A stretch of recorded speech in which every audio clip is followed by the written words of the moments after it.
Yes, people. Welcome back to GNA TV. And before we move forward, let's cue that intro.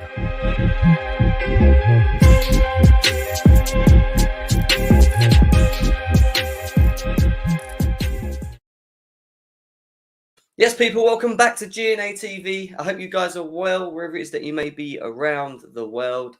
And we're back, Prem Show, here to talk about the games. We might actually be doing a double whammy today, a double stream. So we've got the Premier League show, which we'll be going through now. And then later on tonight, we'll be potentially looking to do the Newcastle versus Chelsea match preview as well, guys. So make sure that you stay tuned with GNA TV for that. But before we move forward, guys, continue smashing that like button. You know, so it's over, 12, 13 of you here already, 2 minutes in. Subscribe to the channel as well. We're on the road to 3K as well in subscribers. So please continue to do so. I'm joined today by my boy Ram. Ram, how you doing, bro? No, I'm not bad. I can already see the hate from the comments right now. I can see it coming. Yeah, Ram. I did say to Ram he can join me in one of the Prem shows, and this is the one that we've decided to get him in on. So yes, Ram will be giving his biased opinions of. No, I'm joking. Giving his opinions of the games with me. I want you guys to get involved in the chat as well. Let us know your score predictions. We're going to talk about individual players as well. But remember what I said. Today, we're just going to do the preview. Later on tonight, probably going to look to do the Newcastle-Chelsea preview. So, yes, GNA TV will be maybe doing a stream tonight for you guys as well. So, double whammy in one day. So, let's go through the chat. Big up to Matt. He's saying road to 3K. Let's all smash the likes and subscribe. Listen, we are 60 away. Like, we could potentially do this on this stream. But I need you guys to share on all your socials as well. Subscribe if you're new as well. That would help. And smash the likes. The more we smash the likes, the more that this gets pushed out across the YouTube streams as well. So let's do that. Big up to Bex as well. She's tagged the Discord group. We have our own Discord channel. You can go and follow us on over there as well. So make sure you click the link. Where is Jim? So going live on Twitter came here immediately. Sorry, bro. I'll do that. I was talking to someone backstage. But big up to Couch as well. Hope you're well. Big up to Andre, who's in the house. VJ as well. Declared. Nick Blue says, "Oh no, that Liverpool." That's not nice, is it, Nick? Come on, Nick. I knew it was going to happen. Let's have a bit of respect here, mate. Can't wait for the Ram update on how good Chelsea is going to be. You're always welcome to the home of the European champs. Rams is what Bex is saying as well. Yeah, it's true. You're mocking it, honestly. Ram is a supporter of this channel, which means he probably is becoming an undercover Chelsea fan, you know? No. I'm just here to support my boys. That's it. Yeah. That's my boys. That's it. Cheers, man. Cheers. Simon McCready says, afternoon all. Everyone's starting to flow in nicely. Max Tiger saying, sup, big up, Jem. Big up to C1 London as well. Big up to you, my guy. Big up to Marlon as well. Marlon, nice seeing you about, bro. Hope you're good. Everyone's well. Haven't seen you in a while. Like I said, guys. So I was going to say, seeing as though he's got a Barcelona fan, you heard the news what happened at Barca last night, yeah? Yeah, they've got rid of Ronald Koeman, haven't they? So he's gone. Who goes in next? That's a bit like Ollie, isn't it? Because he won them the Champions League like 12, 20, 30 years ago, isn't it? Yeah. So it's a bit mad, not going to lie. Yeah, it's mad. It's going to be interesting to see who they bring in, but at the same time, it's like, what are they doing? Because they haven't got the money. They haven't got money at the moment, have they? Who can they afford? I think they should go for Xavi, you know. Try and get Xavi back. I don't know about Xavi, you know. Xavi hasn't done much in his managerial career. He's managing Qatar, but it's too big for him. You saw what happened with Pirlo. So, yeah. Like the undercover Chelsea fan from now, we can call Ram undercover Chelsea fan, is what VJ's saying as well. I like to wind him up, is what Nick Blue says. Xavi is the new Barcelona manager, is what Andre's saying. Marlon, who is, I believe, it's the Barcelona fan, says he's been sacked, and then he says he does want Xavi as well. So Barcelona fans saying that. Koeman off to a better place, hopefully. Yeah, you could say that. They've got a dead team now. Maybe Man United. Yeah.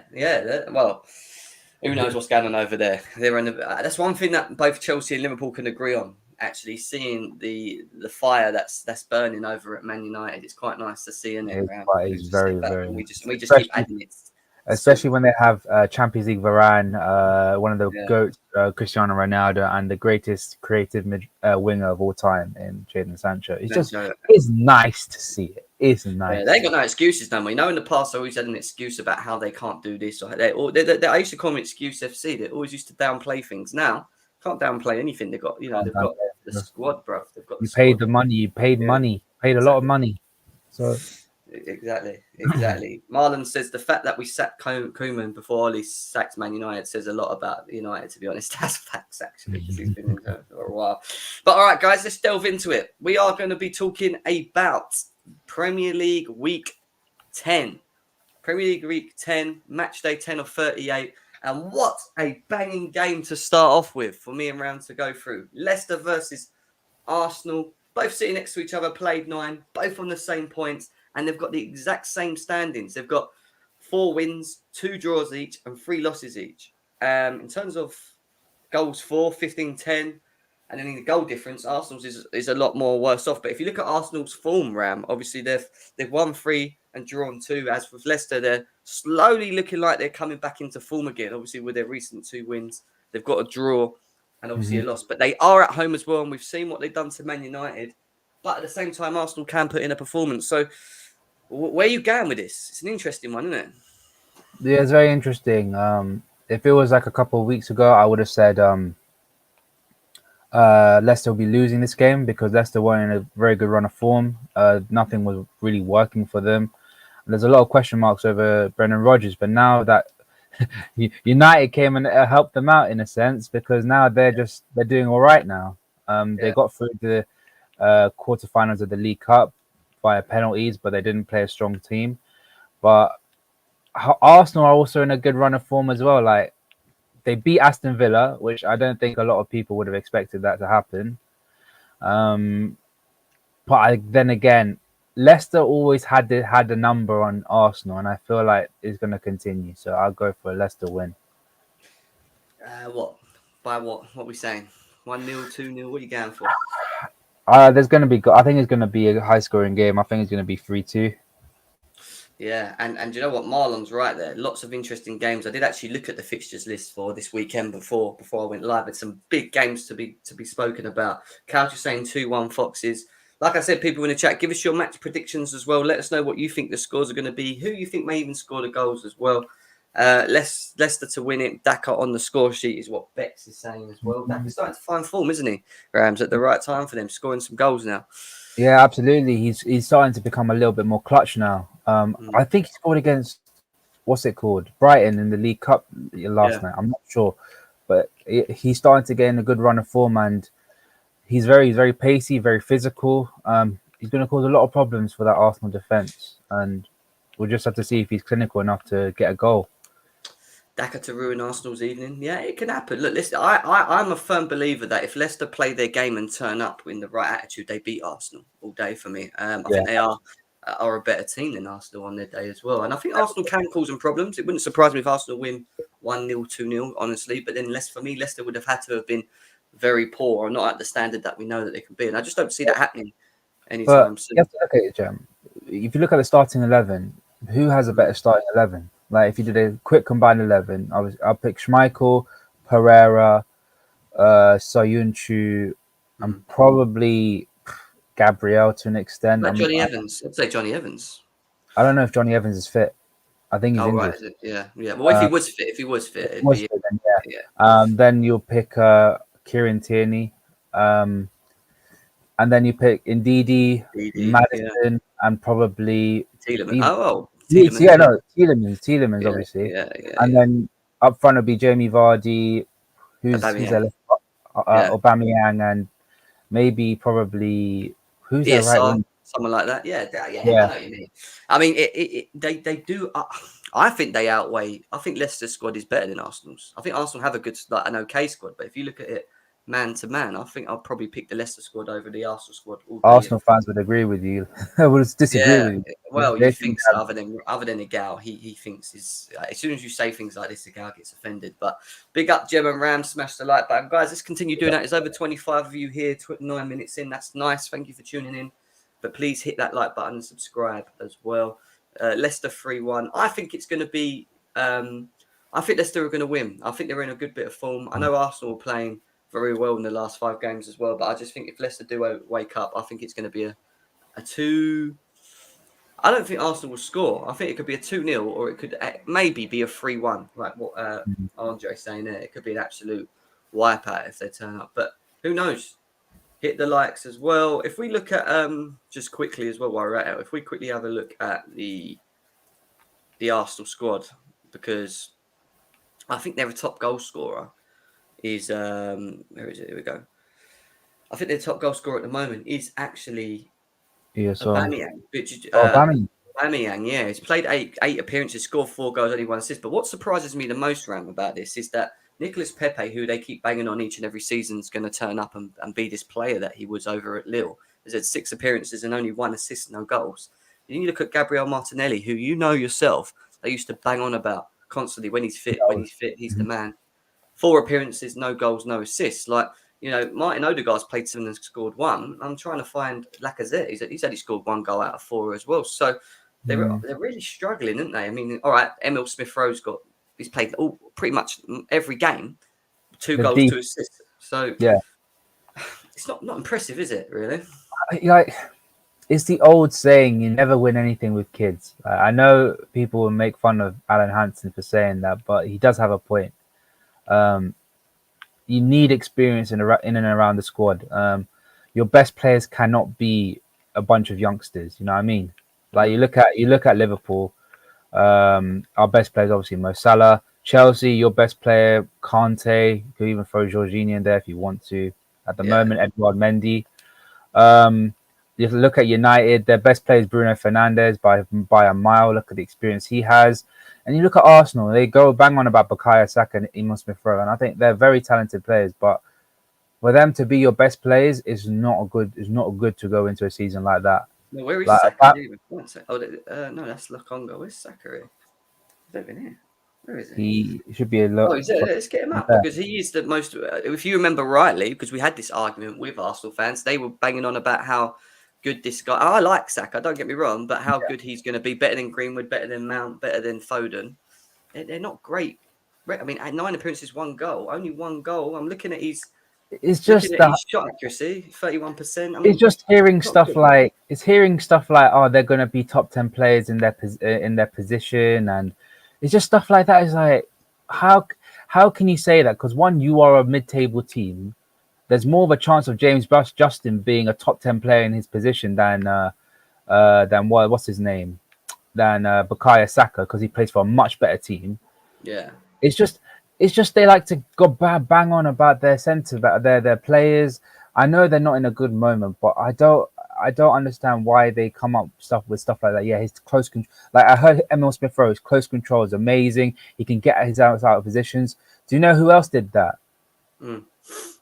Gael Kakuta, and look what happened to him after he left Chelsea. That's true. Like, it's just there's some of the stuff they say is absolutely absurd and at times annoying as well.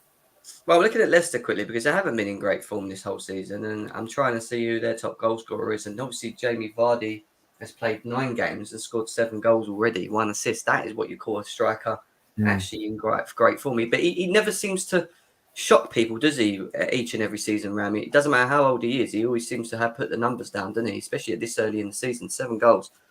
You know, all right, they've lost 3 but won 4. But you know, he's on form, isn't he? Yeah, absolutely. Like the older he gets, it looks like the more better he gets. He's not slowing down at all. Yeah, he's been clutch as well. Like, you know how much I like players who are clutch. Against United, he scored 2 goals, I think, and got an assist. So yeah, so far this season, he's been the only guy that's been a shining light for Leicester, and I think he'll cause a lot of problems yet again for Arsenal because he does like playing against them. He really does. Yeah, he does. But yeah, there's our thoughts on that. We gave you a little breakdown on the key players, the players that are supposedly in form or are their top goal scorers. We're going to shoot off of this quickly, just getting it back to a position.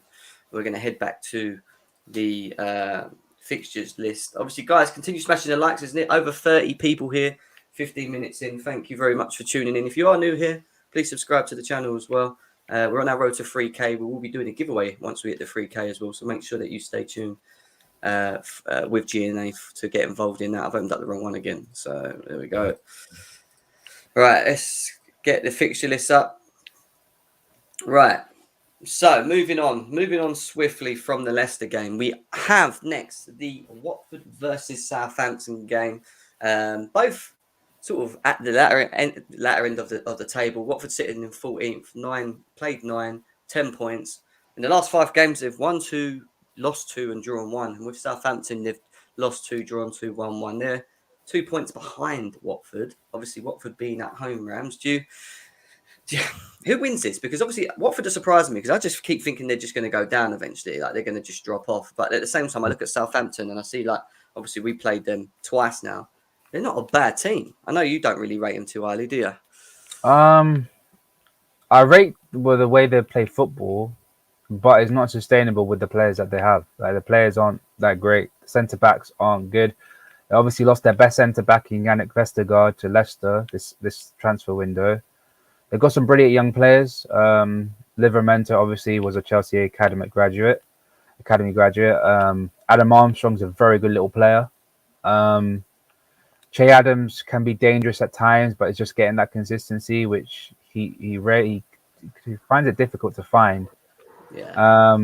So I still think Southampton will have enough to beat Watford, but I wouldn't be surprised if Watford pull something, because it's just, you saw a game against Everton. They just pull something out of the bag. Everyone expected Everton to beat them, to knock them down. Rafa, Everton in good form, and all of a sudden they just go to Goodison and just smack them about. I really don't know which Watford I'm going to get. It's difficult to see, but I'm still going to say I think Southampton will get the win. Yeah, I mean, Marlon's saying 3-2 to Watford. Rebecca's is saying 2-2. Andre's saying 4-1 to Southampton. He's expecting a whitewash. Saar masterclass. I think Southampton will struggle this season. Nick Blue's going for a 1-1. I'm feeling a draw, if you want my honest opinion. I don't see many goals as well. I think it's either going to be a 0-0 or a 1-1. I agree with Nick Blue. One player that has performed very well since he's gone over there is Livramento. Someone that I actually would have kind of liked to have as backup, especially for Reece James, because I don't really like seeing Aspie playing as a right wing back. I don't think he offers us enough there going forward. And with Livramento, he's got terrifying pace and cross the ball. There's also, I think he scored a goal this season, isn't he? If I'm right in saying as well. So he scored against you lot, didn't he? No. So that was a pen. That was a pen, wasn't it? Yeah. He won the pen, didn't he? So yeah. And I'm glad to see that. Obviously, we've got the buyback. I think we've got a buyback clause in him anyway for with Southampton as well, which is quite interesting. But do you see Livramento being maybe a top player? Do you see him maybe getting his opportunity of coming back to maybe if a Chelsea, if not Chelsea, someone else? Think he's good enough? I think he can be a top player. I have a feeling he's going to go abroad. Yeah. I think he's going to go to Milan or something. I feel he fits that profile. I think the problem with him is that there's so many good right backs. Like obviously Trent, Reece James. If you want to put Wan-Bissaka in that category, you can.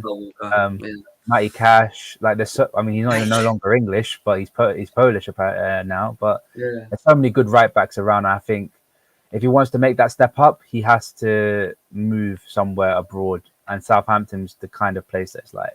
I just think he has all the abilities to become. I think he would suit our system perfectly, being able to just drive forward, recover with pace, obviously getting back and defending as well. Like he has a lot, but at the same time, he's still very young. And I agree. You know what? I think he might go Bayern.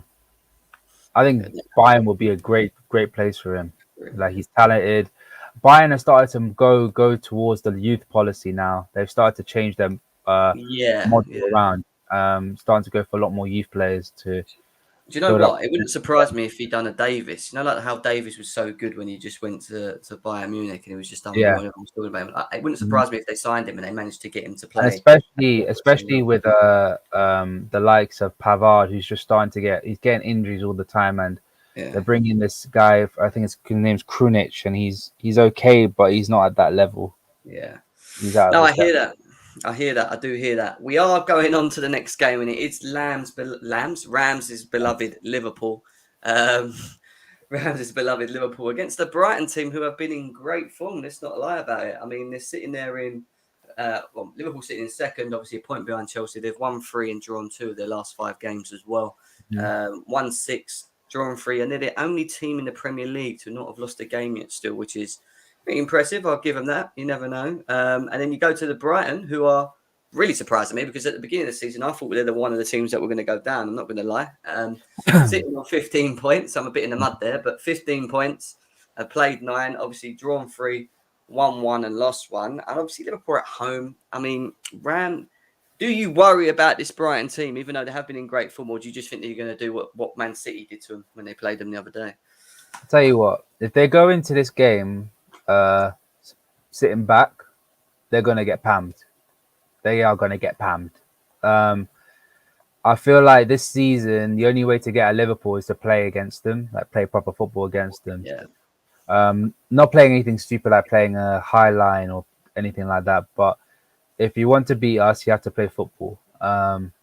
We saw against Watford, they tried to sort of play, try to defend as much as possible, and it ended up being a pamming for them. So if Brighton want to play football, they can't play what they played again at Anfield last season. They have to play football. If they don't, then it's gonna be peak. It's gonna be peak. And obviously Liverpool are in some great form at the moment. Everyone's just saying 4-0, 3-1s, 4-1s, 3-2s.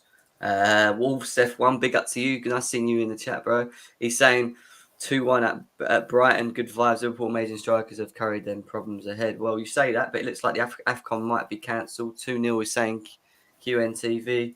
3-0 Liverpool is what Nick Blue is saying as well.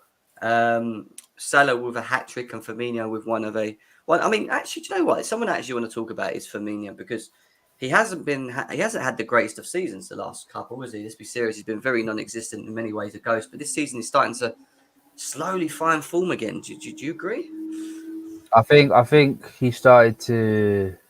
I think last season was a massive eye opener. Like, he was a little bit lethargic. He wasn't pressing as much as he was pressing. But now all of a sudden he sort of something's changed within him. Like, he's starting to become the Firmino of old.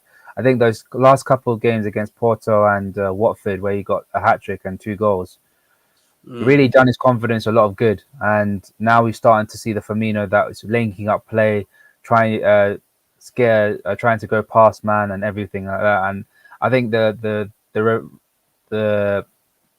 goals that Salah and Mane getting are helping his confidence as well. So yeah, it all goes well. 4 goals, Rams, and 7 appearances. That is not bad for someone that's not been playing too well. You know, I think he only scored in one season. He scored like a handful of goals in one season. It wasn't even.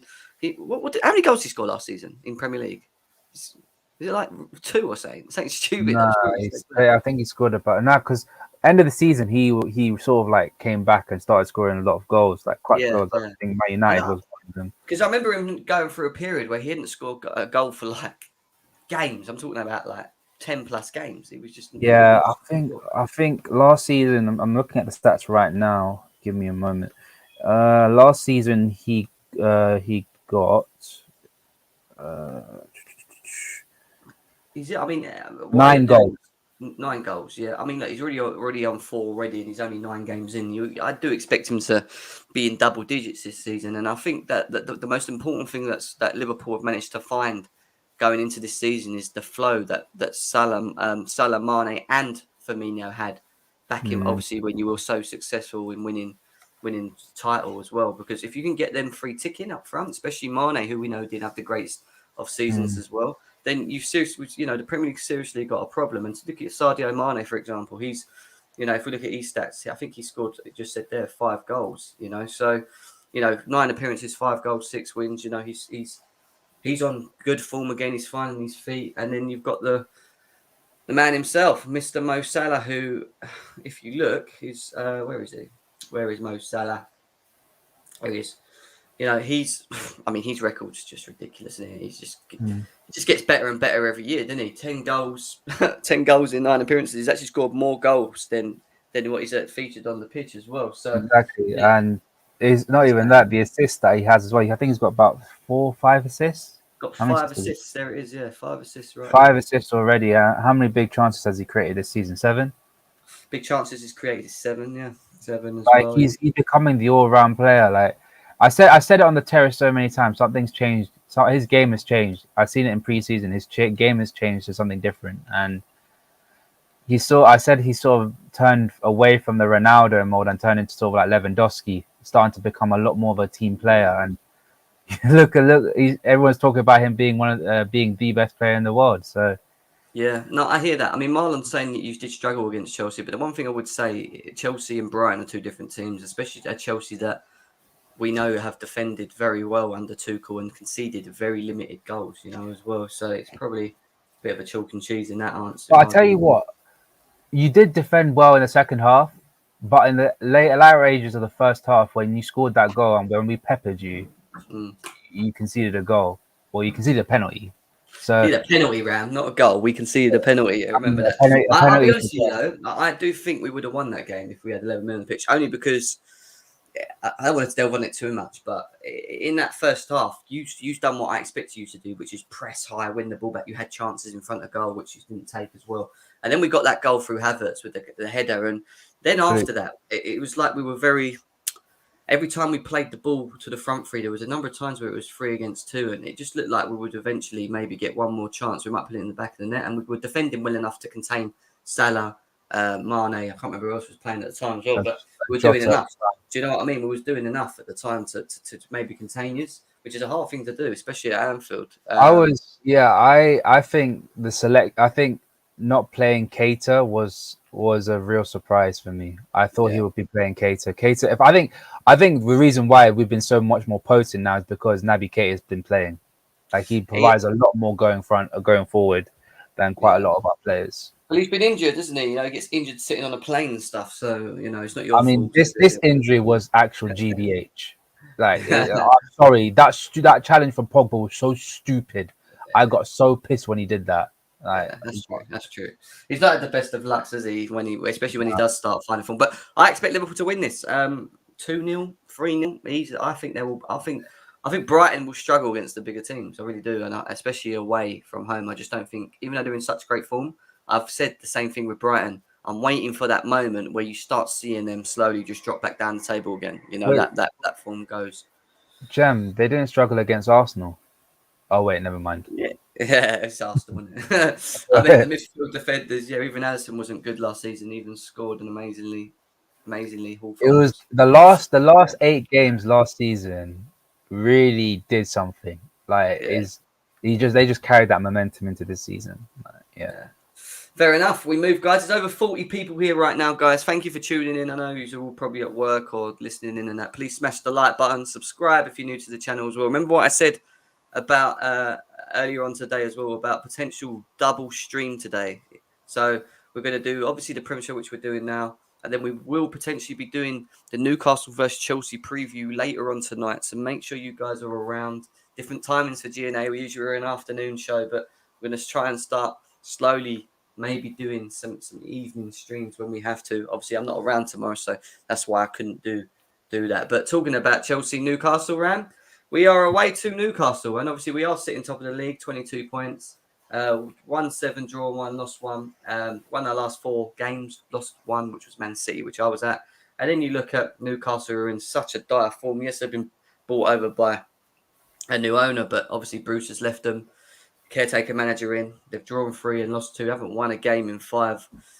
Let me just tell you something on this. They are a bogey team for Chelsea in terms of just their ground and their stadium. I don't know why. We always seem to struggle. We did beat them the last time we visited them there, and I expect us to do now. But just bear that in mind that we haven't got the greatest of records at St James's Park for some reason. It's just one of them stadiums. So, what are your thoughts?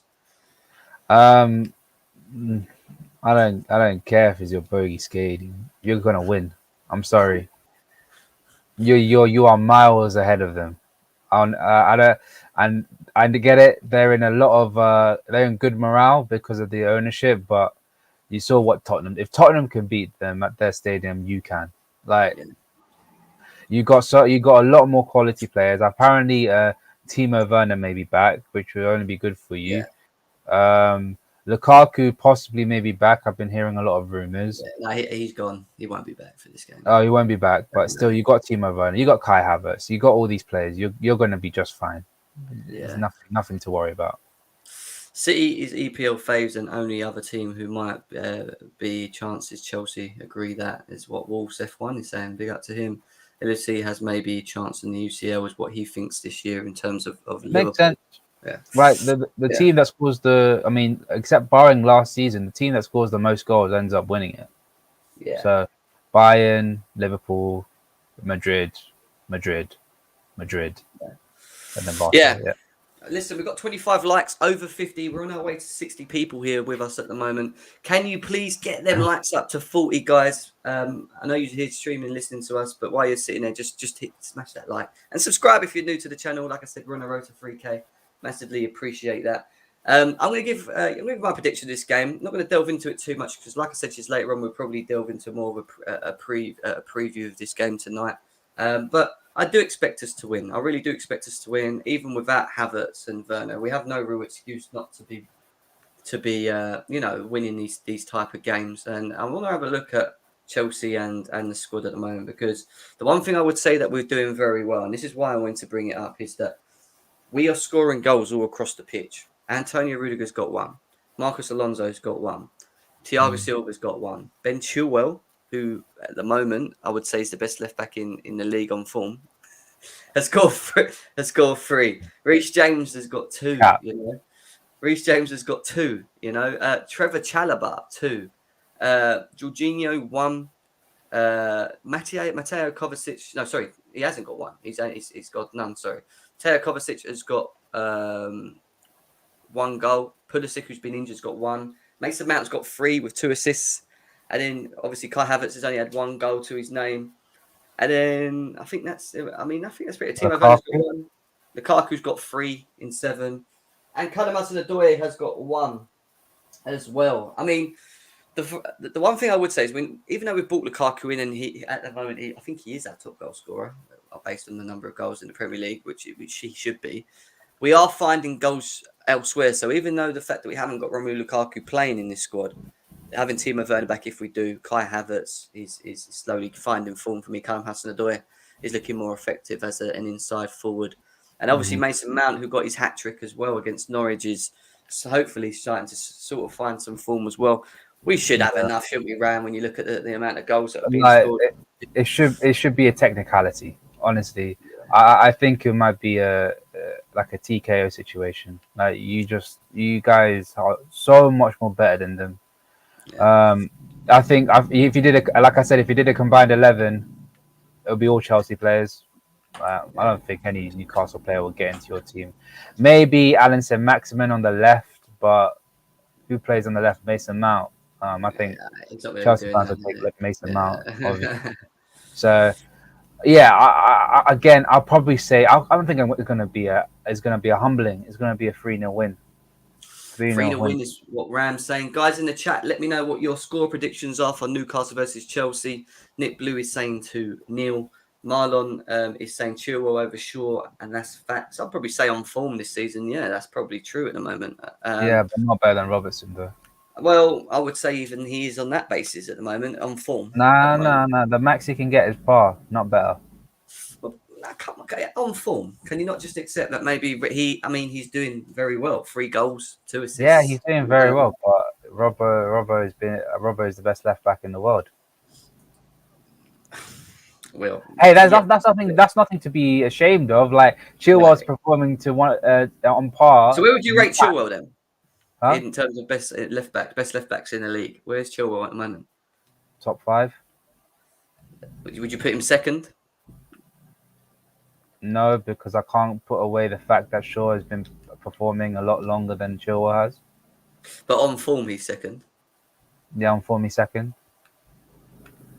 But then that doesn't mean you're world class automatically. Listen, you can say what you like, but Ben Chilwell had a very good season last season. He won the Champions League with Chelsea, and he was very pivotal into how we played, especially when Tuchel came in. All right, Luke Shaw had a very good season. I agree, he did. I can't knock Luke Shaw's season, but at the same time, I just think if Chilwell was given the opportunity to play every game from now all the way to the end of the season, which he should be playing most games, you'll probably sit there and see how good of a player he actually is. I think people underlook him quite a lot and try and downgrade him in many ways and say, he's not good enough and this, that, and the other. He's good enough, trust me. He's very good.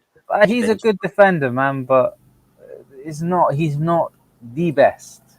It's not the best, yeah?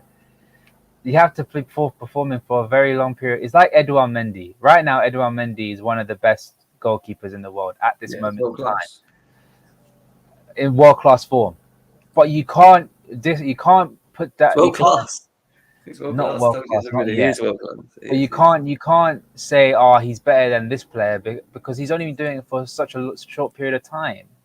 Everyone else has proven themselves in years. I get that, and that's the only thing that you can hold against Mendy, and that's I hear it, I do hear it. But ZVO Genius says new settings, Gem. Yes, I have new settings. I have the camera placed on a monitor. I've upgraded my equipment to look a bit more professional whilst doing my shows now. You know, you're running the self-sustaining model, isn't it? Yeah, and then we've got over 61 people here as well. So thank you guys for all tuning in. Smash the likes, please. Let's try and get out. Subscribe to the channel. Road to 3K is close as well. I think Chelsea are going to win this 2-0. I'd have sure he's proper Chelsea. First place versus 19th place in the league. Chelsea should blow Newcastle away. I agree as well. We should really be beating them quite convincingly. So that's why I would say 2-0 Chelsea with a Kai Havertz goal and a Mason Mount goal. These are the two that I'm going for the goals on that one. But guys, remember what I said about this game?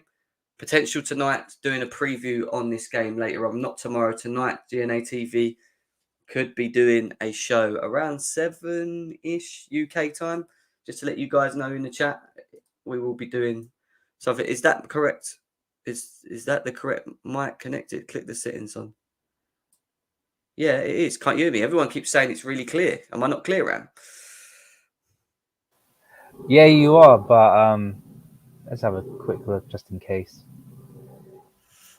Am I not clear? Am I not clear? Huh?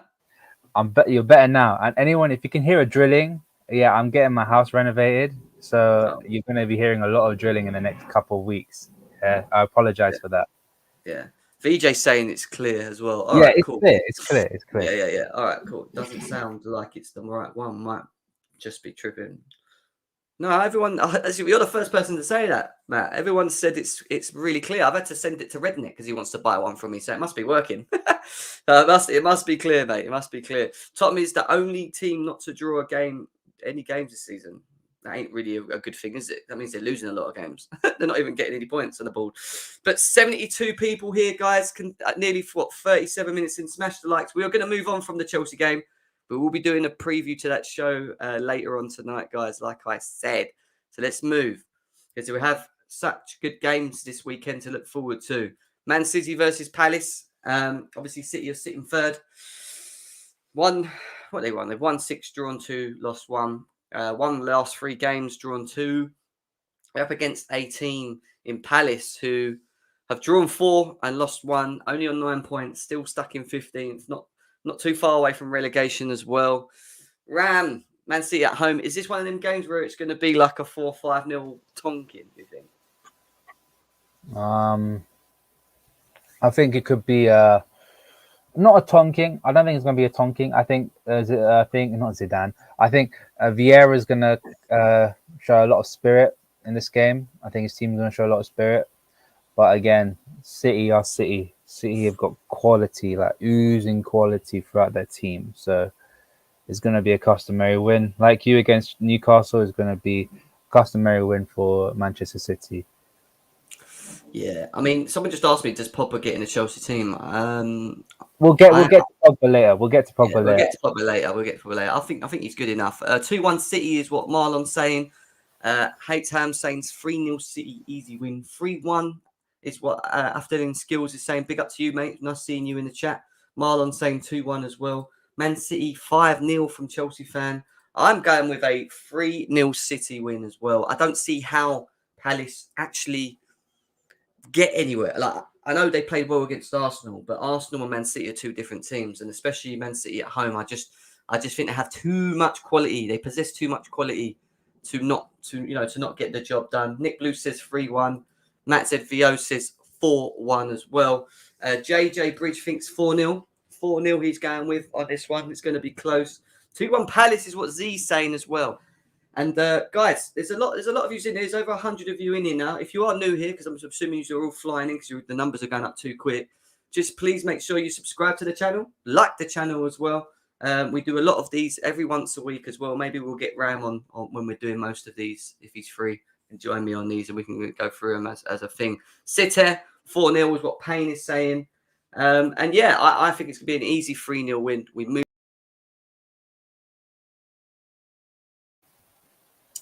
Apologies, guys. I don't know what Jem was doing. I think he might have just disconnected. But yeah, like I said, City gonna win. City gonna win. My bad, guys. I pressed the wrong button. I literally pressed the wrong button. The one. What did I do there? There we go. That's better. I just looked across. I was like, "Oh crap, Jim's gone." I need to say something.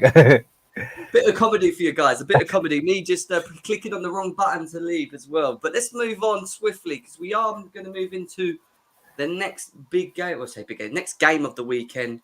Burnley versus Brentford. Burnley being at home, obviously at Turf Moor. Brentford have started very well this season. Lost 2, 1-2, drawn 1 on 12 points. 1-3, lost 3, drawn 3. So 3-3-3s is where they are at the moment. Burnley are suffering, sitting in 18th points, 18th with only 4 points. Lost 2, drawn 3 as well.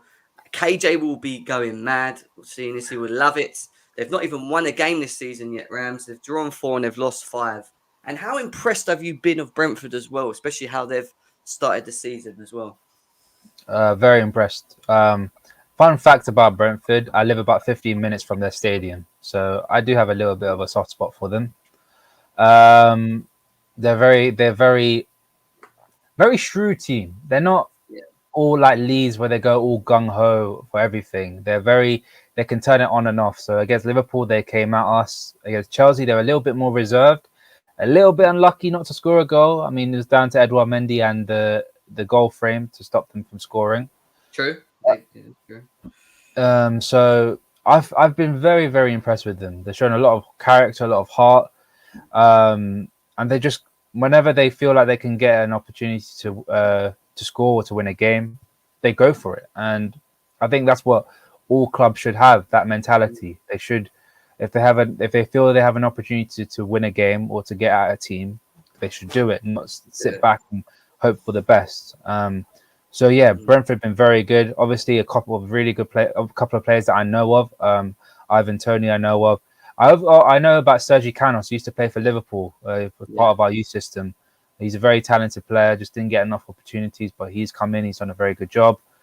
Norgard, Jensen was part of that Denmark team, so they've got a pretty good crop of players, and their goalkeeper is very talented as well. So, yeah, all in all, it's a very good team, and I think Brentford could pull one out against Burnley as well. So, well, I'm going to kind of take a bit of I'll say I told you so because it was a bit of a wild guess. I'm not going to lie, but I said at the beginning of the season that I think I've got this thing that when you have 3 teams that come up, usually one of them always does really well, like exceedingly well. The team that I picked was Brentford. I just said I didn't watch a lot of them when they were over at obviously in the Championship, but from what I saw, I thought, oh, mate, this team's they're organised, they've got a good manager, they're quite decent, and I thought, you know what, they could do pretty well. And with Ivan Toney up front, who I think is very important into the way that they play as well, I think they've got a very good team, and they gave Chelsea a lot of problems. We were suffering massively. You know, I always say if that wasn't Chelsea in that position, that was an Arsenal or even a Man United, they would have capitulated at that moment. They would have lost that game. It was just there was too much pressure, you know. And I mean, Brentford 2-1 is what Nick Blue's saying as well. 1-1. I'm going to stick with Brentford. I think Brentford are a top team. I like watching them. I like the way they play the game, and I hope it continues. They're not like they don't. I don't get that Leeds vibe, you know. I don't think they're a lot more. They're a lot more controlled and a lot more. How do you say it? What's it called? How do you say it? They can turn it on and off. They're very adaptable. That's the word. Adaptable. They're adaptable. They adapt their game to a certain team.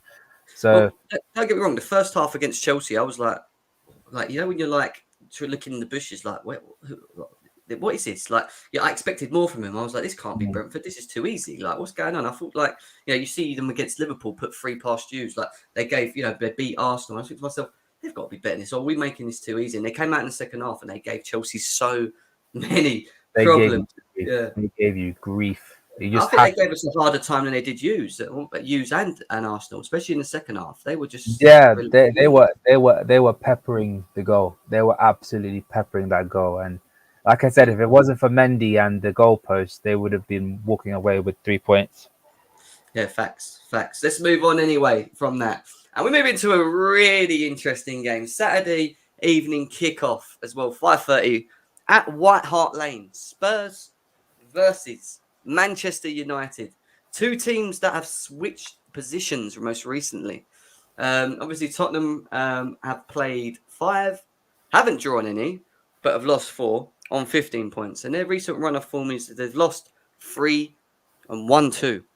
Man Mm. United, on the other hand, have played 9, won 4, drawn 2, lost 3, and are on 14 points as well. And obviously, Ollie's still at the wheel. Ramsey seems to have got past the atrocious 5-0 loss against Liverpool over the weekends as well. Where do you think this is going? And do you see Ollie kind of being inevitable and just like bouncing back in this? Mm. I just want to quickly say on that 5-0 win, Manchester United are lucky that Liverpool aren't Bayern Munich. If that was Bayern Munich, they would have been peppered. They would have been slapped around. They would have been slapped 10-0. If we had the same mentality of Bayern, it would have been very, very, very bad for them. It would have been the most embarrassing defeat in Oh their yeah, you history. took your foot off the wheel. You literally felt sorry for him. I actually think. Literally, we just kept on probably like, what's the point? We're winning 5-0. We don't need to exert that much more energy. Let's just save it up and just pass it around. And that's when you know your team is that bad. Like Liverpool have a semblance of honor and respect by not peppering you. But again, like if it was a Bayern or if it was someone else, they would have got slapped around like a rag doll. They were appalling. And to be fair, that I think, in my opinion, that game should have been abandoned because they should have got about 5 red cards.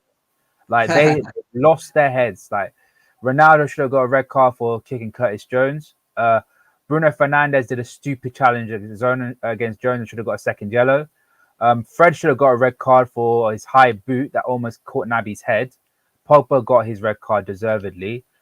Maguire should have got a red card for his last man challenge, and Jota was through on goal, denial of a goal scoring opportunity. Like I can get you all the replays, all the videos of all the times they should have got a red card. It was that embarrassing. And I want to quickly say, I'm going to go on a little bit of a rant, Jam. I'm sorry about it. We've got a rant, guys. Over 130 people here right now. Ram is about to go on a rant. Here we go. I want to talk about Paul Pogba, yeah. And I've said this before about Paul Pogba. Pogba is not a centre midfielder. He's not a box-to-box midfielder. I've been saying this for so long. A box-to-box midfielder has to have the capacity to defend. And that challenge against Naby Keita was absolutely disgraceful. It was a disgrace of a challenge. We know, obviously, he's coming from a place where we have a Liverpool fan who knows Naby's been in a good run of form and he's very, very injury prone. And a challenge like that I was thankful that Naby Keita's foot was not planted. If it was planted, his ankles would have been gone. Absolutely gone. He wouldn't be playing football ever again. And it's just, I've been saying this for so long. Leon Goretzka is a far better box-to-box midfielder than Paul Pogba because he is the all-round player. He can defend, he can attack, and he can pass, he can control a game. Paul Pogba could never, ever do what Leon Goretzka does for Bayern Munich. You saw it with Juventus. He was carried around by Pirlo, Vidal, and Marquisio. And a little bit of a fact here. Marquisio and Vidal are probably one of the 2 most hard-working players you could get at that time. They would work their asses off for Juventus. And N'Golo Kante and Blaise Matuidi, again, 2 of the most hard-working players in the world. We all know Kante's mobility and Blaise Matuidi's mobility when he was with Juventus and PSG. I've been saying this before. Paul Pogba is cannot be classed as a box-to-box midfielder. And frankly, people are living off those 2 games where he's got 4 assists and 2 assists against Leeds, and I can't remember who was the other one. Newcastle as well. Like, he had brilliant games there, but purple patch player. And when someone said, "Can he get into the Chelsea team?" Honestly, I don't think he can. He can't play as a 6. He could probably get away playing behind the car. Him on his day, he's world class.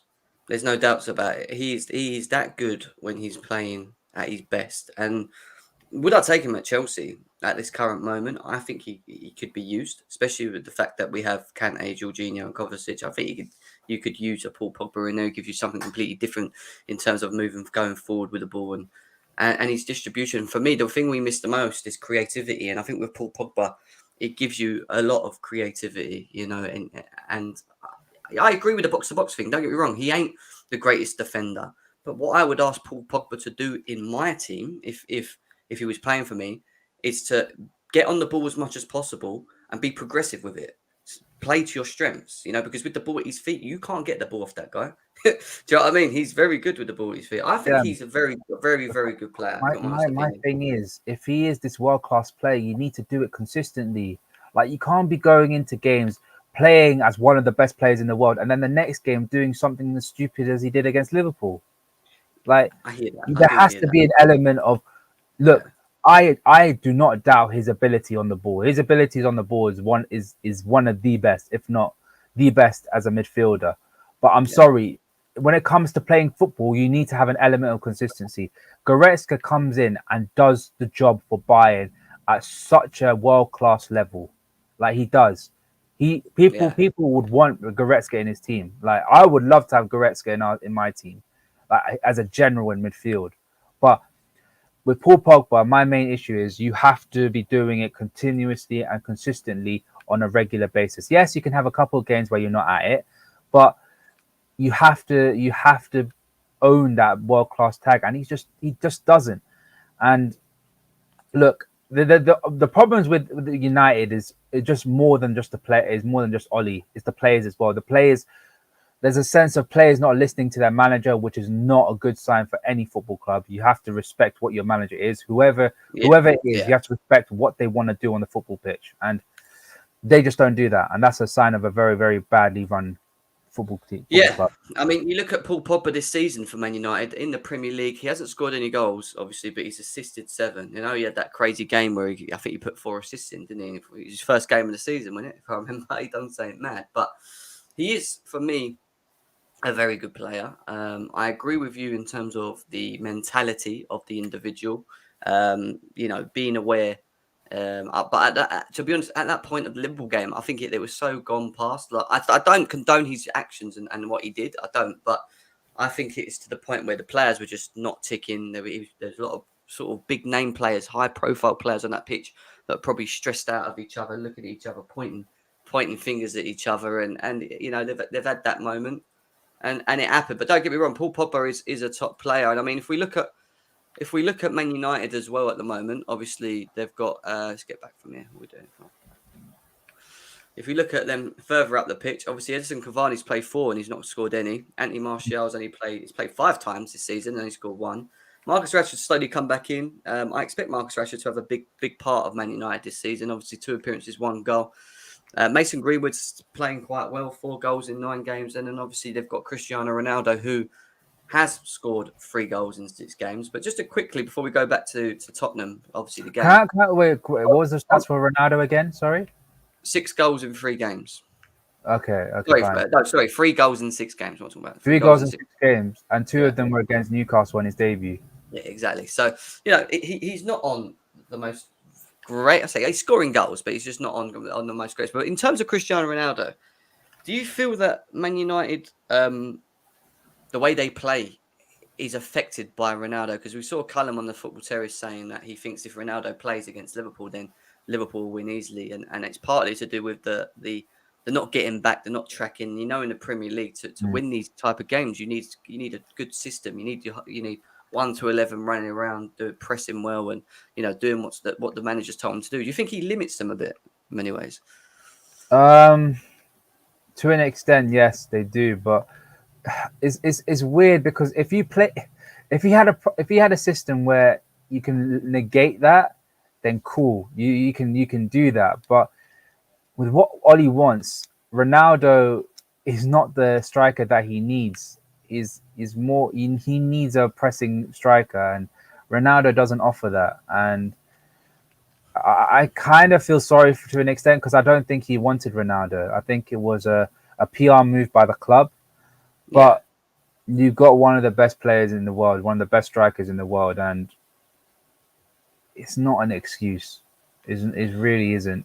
Yeah. No, I agree. I agree massively. But I do think he will play an important part to Man United. He's over world class. He's elite, isn't he, with what he's done in his career and that. So, you expect him to be out there. But I want to talk about Tottenham because obviously they have got a new manager, and they've been struggling slightly as well this season. But it seems like they're slowly starting to maybe pick up form again. And the big guns, as I'd like to say, in Son and Harry Kane, who are probably their only main goal scorers. If we have a look, Harry Kane's only scored 1 and assisted 1 in 8, which ain't great. But Heung-min Son seems to be the man in form at the moment for Spurs with 4 goals, 1 assist in 8 appearances as well. They're not getting goals more anywhere else. All right, Dele Alli scored 1, then Ndombele scored 1. Actually, they are, which is unusual. Højbjerg scored 1. It's not massive, but But what do you think of this Spurs team, mate? Do you think Nuno's got a hard job here, a hard task to get through with these lot?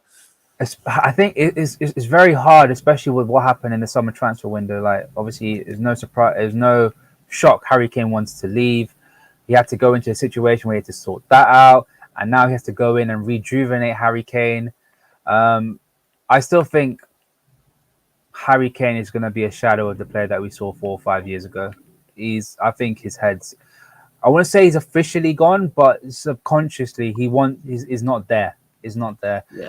And that sort of like 5 or 10% can cost you from being a world-class player.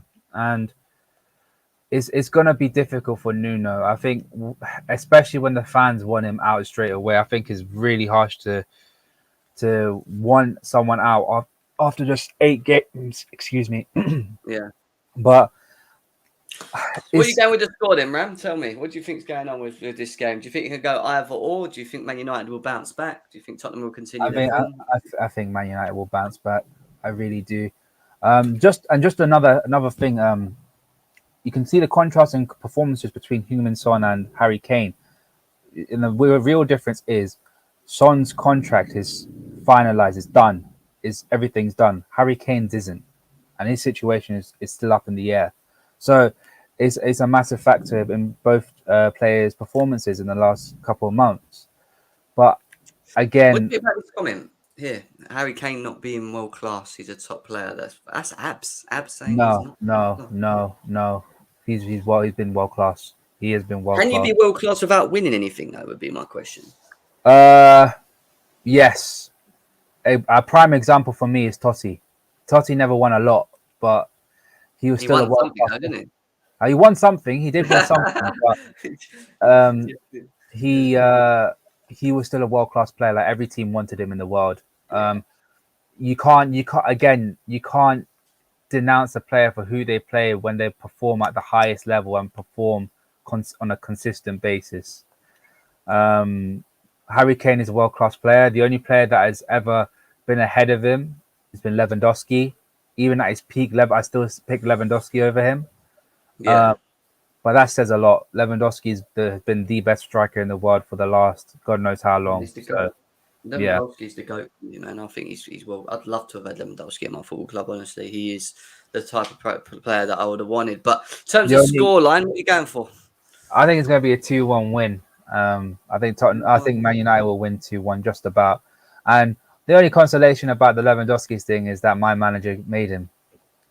5-0 yesterday, though, didn't they? They lost massively. So they did. It's a weird one because Mönchengladbach has always been that. You talk about Newcastle being Chelsea's bogey team.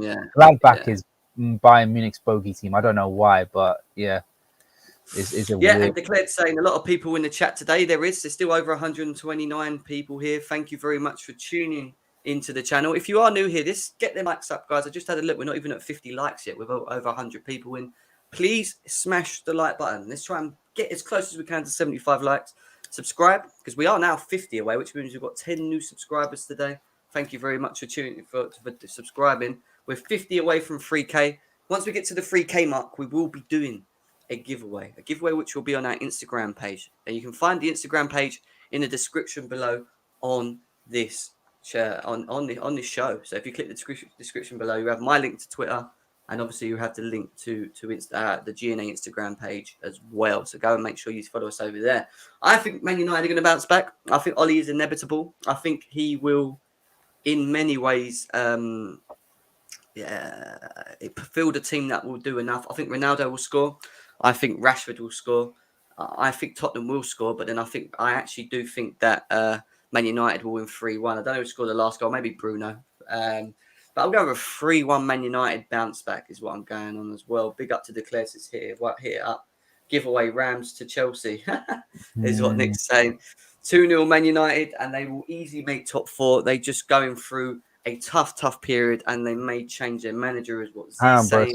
Someone's at my door. Hang on, bro. Go on. That's cool. My definition of world class is based on consistency. So trophies, depending on your club and how often you turn up in the big moments for your club or country. And do you know what, Abs? I think everyone's definition of world class is always going to be different. Everyone's going to either section them, either rate a certain individual higher than another, for example. And I think that's something that will always happen in our game. There will always be like the way you analysed it there. You like consistency. You like to see how many big moments, clutch moments they have for club and country. That's cool. For me, it's about longevity. Playing at the highest level, trophies, because I do think it's important that you have, if you're going to be clutch and be classed as world-class elite, you have to have importance in the bigger games. And if it wins you trophies because of, look at Lewandowski, for example, we're talking about him now. He's done it at a consistently higher level for a very long time, winning trophies, the longevity of his career of doing that as well, staying at the top level when you think about it in terms of the clubs he's at as well, is why I would say, that's how I would class my world-class sort of longevity. I think just on that, I think when it comes to trophies, I think it's the level of greatness. For me, level of greatness is a lot of things: the quality of player, the longevity, and the trophies that you win. If you look back on Harry Kane's career, it would be like wasted. I see him as wasted talent. A little bit like, to an extent, Steven Gerrard was a little bit of a waste. I think if Gerrard moved to Bayern Munich or anyone like that, I think people would look at him a lot differently than he would when he stayed at Liverpool for the rest of his career. Yeah. No, I hear you. We've got Z saying, do you think Man United will get top 4?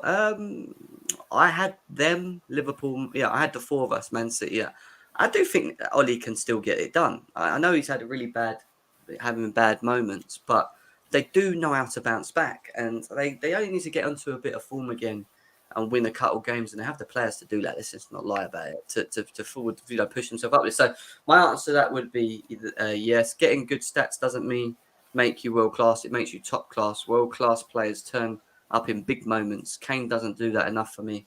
He may be consistent, but doesn't come up clutch. And this is why I say everyone's versions of world class is different. We all look at it in a different way. Matty K, big up to you. Nice to see you around. For me, you have to win the big competitions to be world class. You need to perform on the biggest stage. Anybody who has not won a trophy is not world class. Again, that is a massive caveat, because he hasn't won a trophy, has he? Well, no, he hasn't. He hasn't. He actually hasn't even kissed a trophy. It's a bit weird, isn't it? Let's be serious. Yeah, and you think about, I gave you an example like Totti, Batistuta, but they won. I tell you what, Batistuta, when he was world class, when he was the best striker in the world, he didn't win trophies. He didn't win any trophies. He only won a trophy when he went to Roma when his career sort of dwindled away. But I can use that argument for Harry Kane. Harry Kane's been performing consistently for the last 5 years, and he has been proven to be a top 5 striker in the world, which makes him world class. Yeah. Yeah, and the same question could be thrown at Lukaku when you look at it. Look at the number of goals that he scored in his career across Europe. Not have won anything really, and then obviously he goes and wins the Serie A with Conte. He's done it.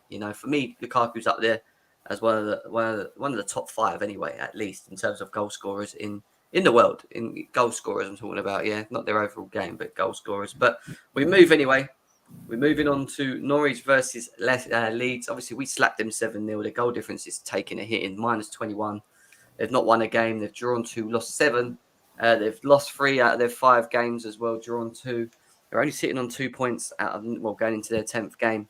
Then against the Leeds team that are really suffering this season as well. 9 games, 1 win, 4 draws and 4 losses, -8 goal difference, which is shocking as well. Norwich are at home, but surely Leeds, even though they're in bad form, can beat this Norwich team, right? Yeah, I think Leeds are suffering from second season syndrome. Remember, Sheffield United had that last season. They're suffering from it this season, and especially when the way they play is not sustainable. Like you think about Klopp's style of playing. This is Klopp's style of playing multiplied by 100. Right? They just don't stop. They don't stop pressing and all that. So it's very unsustainable. But Norwich is Norwich. Norwich has been a yo-yo club for such a long time.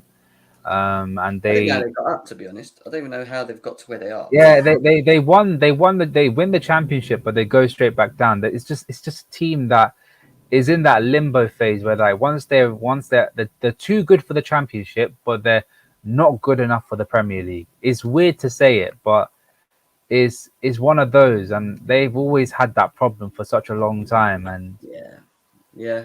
No, I hear that. What's your score? What's your score predictions on this one, mate? I'd say a 2-0 win to Leeds. I'd say go for Rafinha to score and Jack Harrison as well. Yeah. All right, fair enough. Leeds 1-0 is what Chelsea fans saying. 3-1. Hatam saying to Leeds. Pookie Party 3-1 is what Juha's saying. Leeds due a win 2-0. Bielsa plays good football, but is always at a major cost. But does he play good football now? Because it keeps you getting used as an excuse to why they play the way they do. But you can play good football, yeah. But is it good football when you've got -8 goal difference and you're sitting 18th? Let's be serious. Like, can't be that good, can it? Like, hope Norwich slaps Leeds. Can't stand Leeds as a United fan. Fair enough, Highterm. I hear that, bro. I think Leeds will win. I think they're due a win as well, and I can see him slapping them about 3-0 in this game. In fact, that actually could be a 3-1. Norwich could nick one, not going to lie, but I think a 3-0 would be fair. James Russell says Spurs will give them what for. Dream on, you're just another man's lover's dream, arrogant club, the big Zions going nowhere. Ollie at the wheel chuckle. Fair enough, mate. Fair enough. Let's move on from this Norwich game. Aston Villa versus West Ham's an interesting one. The two Clarets are playing. West Ham sitting in 4th. 9 games, won 5, drawn 2, lost 2, won 3 of their last 5 games, lost 2. Villa, 9 games, sitting in 13th. 3 wins, 1 draw, 5 loss as well. And they've lost the last 3 games in a row as well. With only 2 wins. I mean, who's at home? Villa are at home against West Ham. West Ham are starting to find form again. Where are you going with this? Because it is one of the ones where you could flick a coin, but at the same time, Aston Villa's formed. They should be doing better than this round, surely, shouldn't they? I think what I've noticed with Villa, they've changed their system now. They've gone to a back 3. They've always been a back 4 team, and now all of a sudden they've switched it to a back 3. Switching from a back 3 to from a back 4 to a back 3 is very, very, very difficult, especially when the back 4 has been working for such a long period of time. Their centre backs have been a little bit suspect. Tyrone Mings, I never really rated Tyrone Mings. Their full backs haven't been as potent as before. Matty Cash, I sing his praises for Matty Cash. He's a quality player, but he doesn't go forward as much, and I think that's because down to the defensive side. I think they've started to like not go fully forward. You know what I mean? They're not attacking as they did last season, so it doesn't help. And their goal, they just can't get a goal. Sometimes I see them. I'm like, you're not going to get a goal anytime soon. Like, but surely they would have improved that. I mean, is Danny Ings still out at the moment, or is he back? What's happening? I don't know. I'm not sure. Danny Ings. I think he may be back. Because he is someone that is in good form, and if we have a quick look at Aston Villa and their squad at the moment, it's very. Let's have a quick look at what we've got here. We're Aston Villa. Do you know what it is as well? It's the back. It's the front line. It doesn't work. Like Danny Ings and Ollie Watkins don't work. Like I don't get why. One's a finisher and the other's a bit more of a runner, but can also finish, hold the ball up, and do a bit of everything. You know, which is. I don't. I'm not sure, but it's just their connection together is not good. They're not potent. It seems as though when Ollie Watkins have the chance, you want Danny Ings to have the ball. Like against Chelsea, I was like, if that was Danny Ings, that would have been a goal when Ollie Watkins had those two chances. So Watkins has only scored 1 goal in 7 games. Danny Ings has played 9 games. Actually, he's played all of them. Scored 3 goals and assisted 2. So his form is a lot better. Leon Bailey scored 1, assisted 2. I'm expecting more from him as well. Not playing Leon Bailey does like when I saw him against they look so much better when he played against Arsenal when he came on. He provided a lot of impetus. They were very good going forward, but I don't understand why he's not playing that often. Like he's a good player. Like he's been highly rated in the Bundesliga, and it's just I don't know what Dean Smith is doing. It's like. Do you think it's one of them things where he's just not playing the right squad, and that's probably why they're suffering? He's got the players there. I mean, the depth of this Aston Villa team is pretty impressive when you look. It's a very, very talented team, very talented squad. Like Buendia, Bailey, Anwar El Ghazi is a very good, talented player. Yeah. Morgan Thompson, like Trezeguet, your Douglas Luizes, and John McGinn, like they're all really good players. Do they have Aaron? Is that Aaron Ramsey? Oh, that's not Aaron Ramsey. The younger Aaron Ramsey, yeah. Okay. Then they've got some really good players. I don't understand why they don't do as well as they should be doing. Like, I agree. I'm a bit disappointed in them. I expected them to be in and around sort of a 8th to here, around 8th, 7th, maybe, like fighting it around there. But obviously, West Ham are a team that haven't continued their form, and David Moyes seems to be getting the best out of these players. They have a very good squad themselves as well, and they're in a good form. They just won yesterday against Man City in penalties, so they're on a rich going of form. We've got 1-0 from Juha, 1-1 Villa, 1-0. We've got Tyrone Mings is rubbish, 2-0 West Ham.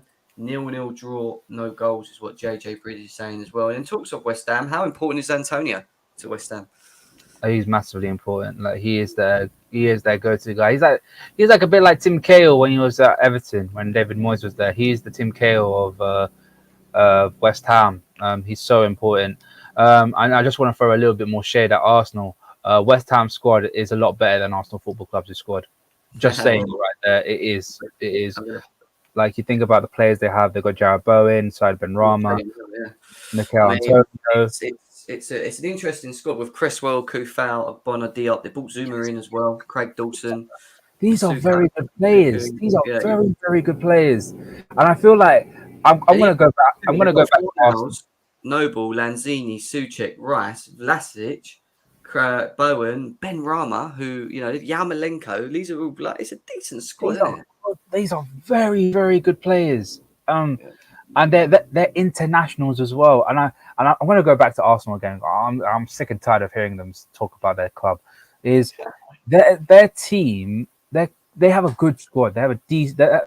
Good is a bit of a stretch. They have a okay squad, but it's not better than West Ham's. West Ham's is full of class players. Like if Cresswell gets injured, Masuaku can come in.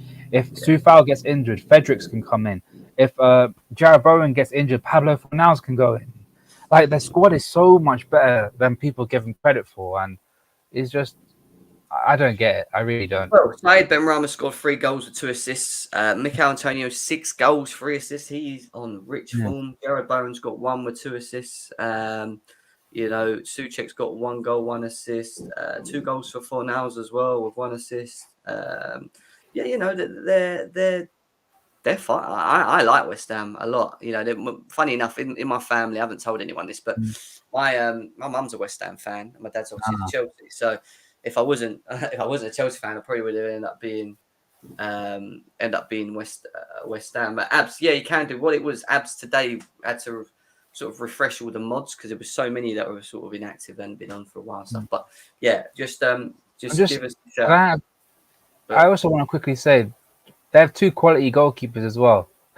Like Fabianski's a very good goalkeeper, and Alphonse Areola is a very good goalkeeper as well. Like I don't get why a lot of the teams that aren't great sort of sneer at them to an extent. I yeah, really don't know why. Is that they proved it last season they can challenge, and they're doing it again this season. who do you think's winning this one then, Rams? Uh, I'm gonna go for a draw. I'm gonna go for a draw. Like I think Aston Villa is gonna have to turn up, and I think they'll turn up to at that game. So I'll go for a draw. They won't win, but they will nick something. Cool. Abs, you're on mod now, mate. I didn't know that he'd removed you. So yeah, you're on there, not a problem. I think West Ham are going to win. I'm just going to think they can continue winning. I don't think it's going to be I mean, it's not a 3-3-1 like Abs has gone here, but I would probably go with a 1-0 West Ham or a 2-1 West Ham is what I think is going to be the wins for that one. But yeah, it's going to be close. It's going to be a tight game. It won't be easy. I don't think it'll be as many goals as it should be with the quality of players that are on the pitch. But it'll be a good game to watch, Aston Villa West Ham. You know, so we'll have to see what happens with that as well. It's going to be interesting. But in terms of the next game and the last game, it is Wolves versus Everton. Monday kickoff, 1st of November, 8 o'clock. So Monday Night Football surely is going to be back on. But Everton are in 8th with Rafa Benitez. Not in the best of form. They've lost their last 2 games as well. They've lost 3 in the last 5 games. They're on 14 points. So they're in and there and abouts, I guess. But Wolves, who were a little bit further down, are slowly picking back up form again with 13 points. Won 4, drawn 1, lost 4. 3 games they've won in the last 5 as well. And they're at home. But they're up against an Everton team that are good on their day as well, Rams, aren't they? So this is going to be quite an interesting game, isn't it? Yeah, two teams that are a little bit inconsistent, very similar sort of size. They haven't been very consistent. Obviously, Everton they drew against. Sorry, did they beat United or they drew against them? Wolves? No, Everton. They drew, didn't they? Did they drew? Did they draw? They When I drew. scored in the last minute, I can't remember actually. I can't remember if that was the one where they scored in the last minute. I can't Oh remember. yeah, they drew. They drew. They drew. They drew. They drew. They drew Yeah. against United. Unlucky not to get the win, but then they get panned by Watford in the next game. So I really don't know. I think Wolves will do. I think Wolves will get something. Obviously, Raul Jimenez is not. I mean, he's not fully back, but he I think he will cause the backline a lot of problems. I think Michael Keane has struggled against Josh King. I think he's going to have a lot more to deal with when it comes to Raul Jimenez. So I'll go for a Wolves win, honestly. Adama Traore, someone that's looking quite interesting, isn't he? Again, Yeah, I think he's a good player. I think he possesses a lot. His output is not always the greatest, I don't think, but at the same time, he's very good against Man United. You know, if he can continue the form that he did there throughout the season, I expect Matt Wolves to do pretty well. Again, exactly. I think this is going to be a draw, mate. This one as well. I think this is going to be a 1-1 or a 0-0 for me. Abs is Mm. saying, Jen, why do we always drop points to mid-table teams like Wolves, Everton, Villa, West Ham? Because let's be serious, Abs. If we win 3 of them and draw 1 or lose 1, it's because they're actually okay teams. Like you're not losing to bad teams on the day. Do you know what I mean? We could be poor on the day, and that we could play Wolves who are just better than us. But they're a Mm. good team. So like some certain teams you can play against, and it doesn't matter if you play poor; they're not exactly great themselves. You can maybe draw or win, but with these teams, you can't do that. West Ham will beat you if you're Yeah, poor. Do you know what I mean? So exactly. it's one of them ones. Wolves 1-1 is what he's saying there. 3-3 game. I think it's going to be an ugly game. Man, okay, fair enough, JJ. I'm going to go with a draw 1-1 as well. I think it will be tight. I think it'll be cagey, and I do expect it to be an interesting affair. But Yeah, Rams. I mean, that was the last game. I think let's have a quick look. Yeah, I think that was the last game going at Yeah, the end of last match game. week 10. Obviously, some really good games coming up for that week that it's going to be worth watching. I'm going to miss actually most of them. I might be able to watch a Leicester game, Chelsea game. I'll watch the Man United game. Maybe I have in the background, but yeah, it's going to be a good week of football, guys. Please, there's still nearly 100 of you here. Please smash the like button. We're only on 56. We should be on 75 likes easily, guys. We can get to that. Please do that. Subscribe as well before you leave the stream as well. Just subscribe to the channel. The plan for later today is to potentially do the Newcastle Chelsea preview show tonight. So make sure that you're around and I available. might come on just to provide a little bit of spice. Yeah, well, yeah, Rams is always around when we're doing these. So yeah, Rams will probably be on later on as well to provide a bit of spice.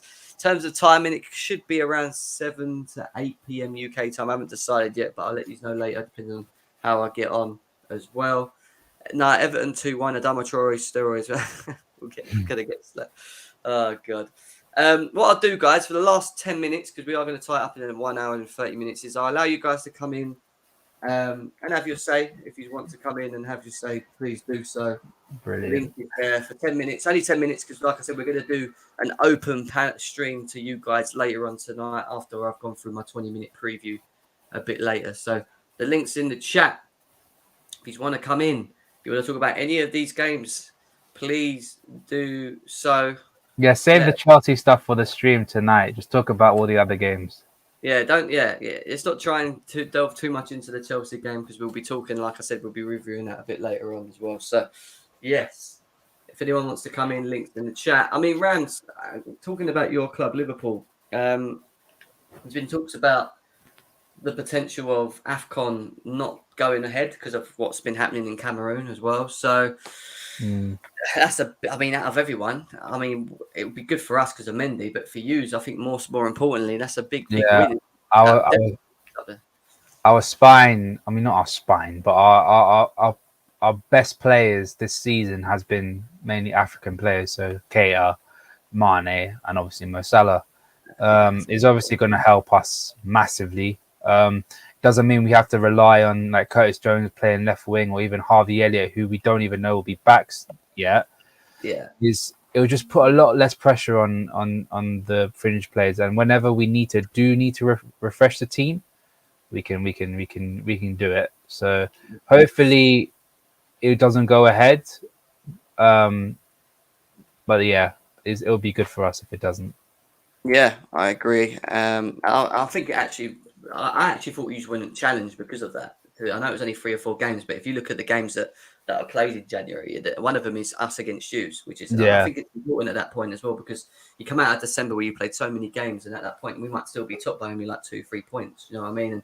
And that's why I say it's important that that you have your best players for them games because they could be the difference makers. We beat you in that game, we go 5-6 points clear. It might be hard to claw back. I know it's a very long way to go still, but you know what I mean in terms of once you've got a hold of it, it's very hard to let go of it. But we're going to bring Abs. Just a quick thing, just breaking news. A Czech-based billionaire who owns a big stake in Royal Mail and Jay Sainsbury is within days of agreeing the purchase of a big stake in West Ham United Football Club. Well, there you go. And that will absolutely push them in a mad direction. They're on form at the moment. Can you imagine if they get a bit of funds as well? They could be up there. They could be the next biggest team in London behind us. London is a big stadium. It's a really nice stadium, and it's going to be a very attractive prospect for any player going to West Ham. So the news there, guys, breaking. Obviously, it looks like a billionaire that works for who? Did you say the Daily?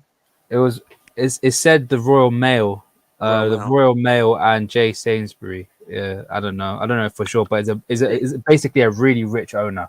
Yeah, it's interested in taking over a bit of West Ham. So let's see what happens with that. Abs, how you doing, mate? You all right? Yeah, I'm good, bro. Can you hear me? Yeah, just about. You're a bit crackly. Oh shit, for real. All right, let me come out and now change up a bit. Yeah. In the meantime, let me just quickly read this donation from Daniel Yanandez. Thank you very much, bro, for the donation. Massively appreciated on the channel. I'm vibing as a gooner. We've had a good run of games. It's looking positive. The fact that United were title contenders and Spuds were celebrating being champions 3 games in, it's looking good. And he's got a point. I think you could say that Arsenal, bearing in mind on how bad they started this season, are slowly starting to creep up into the mix of things. Whether they can contain It's it, still rubbish.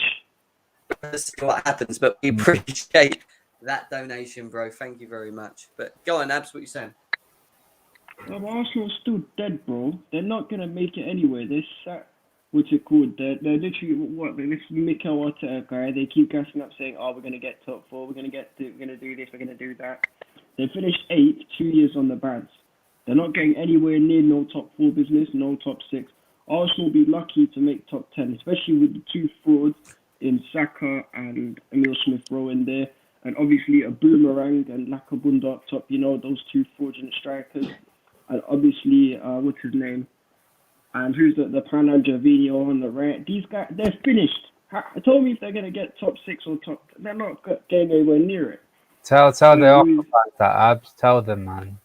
I've told the Gooners this. I think Daniel would disagree with you based on his comment, the super chat comment that he's put in there. But Jem, there's a guy on the text. What's his? It's Curran, isn't it? Curran. Yeah, Curran. Yeah. Oh, that Curran guy. Oh no, that current guy, I don't listen to him. That current guy said Emil Smith-Rowe is more talented than Kai Havertz and Trent, so I'm not really going to try to take anything he says into consideration. When I heard that with Trent, I'm like, oh my God, just stop talking, please. He's not more... No, but even if we're being honest, I know everyone loves to shit on Havertz, but please be honest, Smith-Rowe is nowhere near as talented as Kai Havertz. I mean, Kai Havertz was a wunderkind, bro. That says it all. If you're a wunderkind, that says a lot. That says a lot. Yeah. Like Florian Wirtz is a wunderkind. Daniel Maldini is classed as a wunderkind. Like Pedri is a wunderkind. Gavi is a wunderkind. Smith-Rowe ain't on that level, bro. Yeah. Smith-Rowe can't chat to these. In terms of obviously the Tottenham Man United game, just quickly, because like I said, we have to keep it short this one because I've got to shoot. But in terms of the Man United and Spurs game, what's your thoughts on that? Where do you think it's going to go? Does Ollie bounce back, or what's your thoughts? Oh, they're going to cook Tottenham. Yeah, they're going to cook them. Why would they? Seriously, Tottenham are as bad, if not worse, than Man United right now. They're in turmoil. This Nuno guy has a fraud, and Harry Kane's gone. He's gone missing. He's not turning up in big moments for his club, which is why he's not world class, Ram. And what's his name? The only person they've got is Son. So they're not going to do anything. They're not going to come anywhere near them. Tottenham are getting slapped. 3-0. Easy work. There you go. Thank you, Abs, on that. Nick Blue, what you saying, mate? Yeah, big up, Jem and Rams. I'm always joking with you. Don't get it serious, you know. I know. You know, but I'm joking. I like to joke sometimes. I know, but it's all for the entertainment. Know, yeah. It's all for the entertainment. Yeah, that's what it just makes me laugh. Yeah. I want to say I completely agree with Abs about Arsenal. They're not a top 6 club anymore. I think West Ham are going to take over from Arsenal. And same with Tottenham Man United. Well, Tottenham, as we all know, they always sport to it when they have to win. So I'm going for United to win 3-1, like I said. Yeah. And what about Leicester and Arsenal? Yeah, Leicester. And yeah, it's due time now. Arsenal to lose. They've won a couple of games. Yeah. Now tomorrow is they're going to lose. I'm sure Leicester are going to win 2-0. There you go. I mean, so you're going for a loss for all the London teams, isn't you? Pretty much Arsenal, Tottenham, except Chelsea, of course. Other than Chelsea and maybe others than that. But no, I hear that. No, I said West Ham will get a draw. West Ham will get a draw. Villa will get a draw. West Ham are very good at the moment. Yeah, very good. Especially last night after knocking out City with their strongest team. You see that? They had the strongest team ever at City, and West Ham outplayed them. Yeah, man. Yeah, well, they deserved to win. Yeah, they deserved it. Good team. And Jim, I was going to say, what's this mod thing?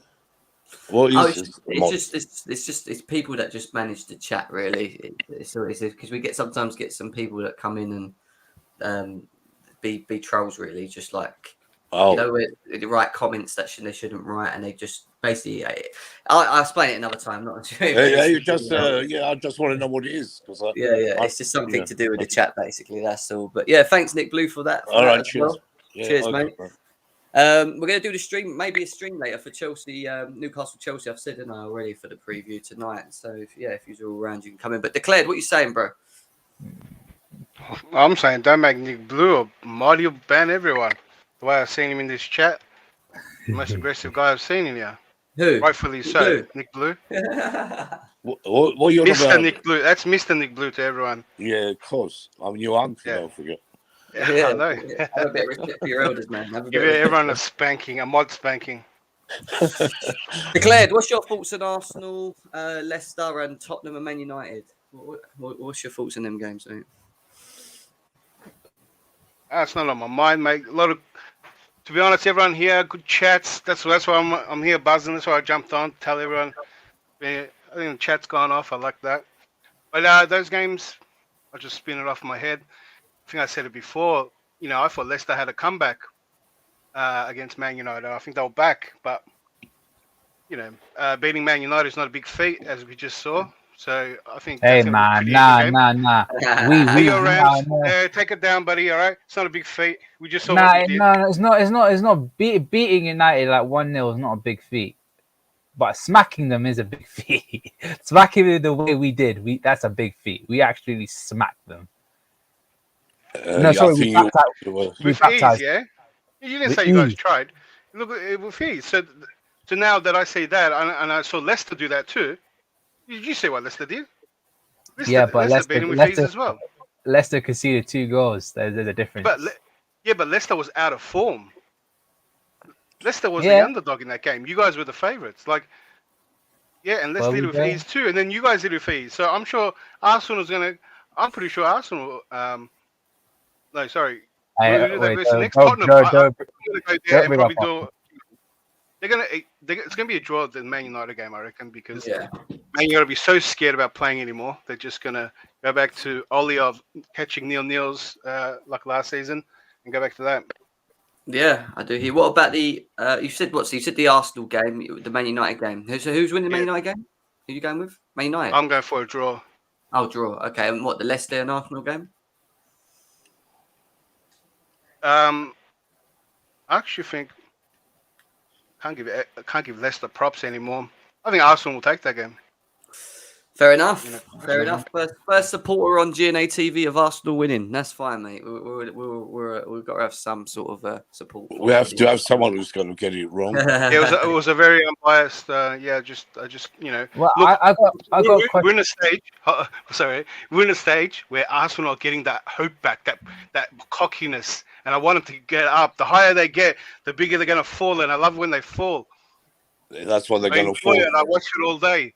They get hyped up. They actually think they're going to get top 4 now, and we need them some wins to get them. We need them some hyped up to get them. They think they're going to get it.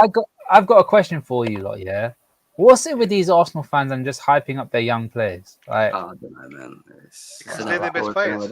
They haven't got anything else to hype up much about of there at the moment, so they just try and talk about players that they think that are going to do well for the future. So it's not, I need to ask you a question, all of you here. Do you lot think ESR can be a world-class player? No. Guys, everyone else? ESR? Smith Rowe. Oh, sorry. Yeah, no chance. Used to the Arsenal lingo. He's going to be like a Mason Mount player. He's going to be like, he won't be world class. He's got potential. He's not even getting into the team now. He'll be good. He'll be a top player. I just don't think he'll be world class. Yeah, he's a good player, yes. Yeah, I agree as well.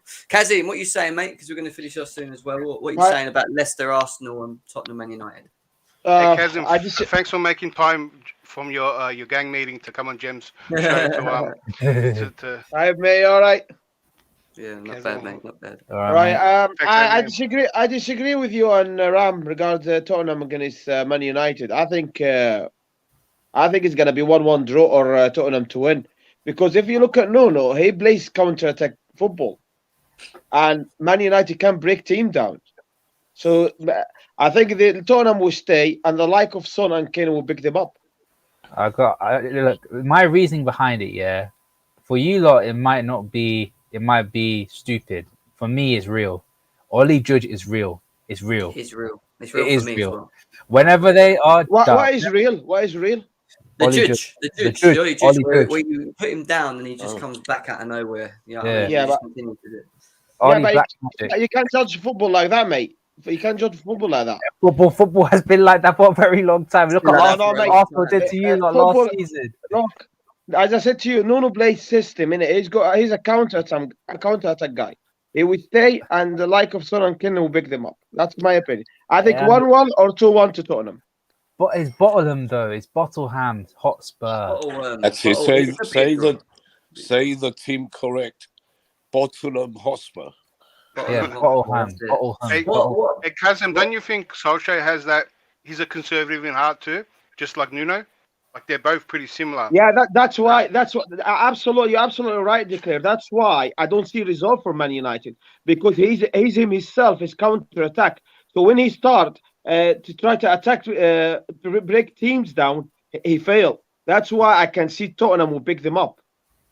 Yeah. The like of Son will be taken. Some like to score against him as well. Yeah, no, don't get me wrong, regardless- it's not a bad shot. It's not a bad That's shot. an Arsenal, mate. I'm going Arsenal to win that one, I think. Okay, another Arsenal fan. There you go. So it's not all. No. It's not all Leicester to win. You know, so we're good. We're good. But listen, No, guys, we're good. look, could you have a quick thing? Yeah. Why do we don't want to see that? No one wants to see Arsenal win. No one wants to see it. I want them to start crying again. You know what I mean? We don't want to see Arsenal Comedy win. of the night. That's what it We is. don't want we to gotta see fill 'em up, Liverpool Rams. win. We don't want to We're see City or United win. We hate them. Nah, all. but declare. I get you're playing the long game. Yeah. Yeah, I'm impatient, bro. I just want them to lose. Well, look, you could have. the harder they scream, you gotta love it. You just gotta hold that a bit more. Listen, declared. Edge it a bit. You know when you edge it, Rams? Yeah, just exactly the same. You could have Arsenal and Man United both lose in 1 week. How comedy would that be? You know, both these teams having it out. But anyway, let's move because I do need to shoot. We will be back hopefully later on for the Newcastle Chelsea preview show. So make sure that you guys stay tuned for that later on tonight. Subscribe to the channel, hit the bell notification button below because that will let you guys know when we go live as well. Hit the like button, push it up to 75 likes as well, guys. Before you leave, please make sure you do these things for us as well. We're on the road to 3K, man. We're so close. I think we're under 50 now. We're at 48, 47. So it is going down slowly but surely. You could always go follow QNTV, Kazim's as well. He's got his own channel. There's over 80 of you here. If you all go over there and hit that, Thanks, you can give him another 80 thanks. I appreciate that, mate. subscribers as well, man. So let's try and get his followers up as well. And Thank you. Ram, thank you for joining me on this Prem show. It was a good one, mate. It was a good one. Enjoyed it actually. Yeah, man. Can I just ask you, is Ram Chelsea fan? Yeah, he is, yeah. I'm only kidding, me. I'm only kidding. Ram is a He's converted coming Chelsea soon. fan. He's even excited for the preview later, he told me. So make sure you come I heard him. Jem Sofa is a Yeah. Rams to Chelsea. He asked me backstage, he went, how can I become a Chelsea fan without being Get him the top, Jim. Give him the Yeah. top. Get him the top. Yeah, that is Can you actual. send me a cap. Chelsea kit, he said. Yo, where's my freaking? Oh, that's not. Where's my Alison Becker shirt? I can't Anyway, find on it. that note, we're going after that. Anyway, take peace, subscribe, smash the like button. We'll be back. See you later, guys. See you later. Up the blue.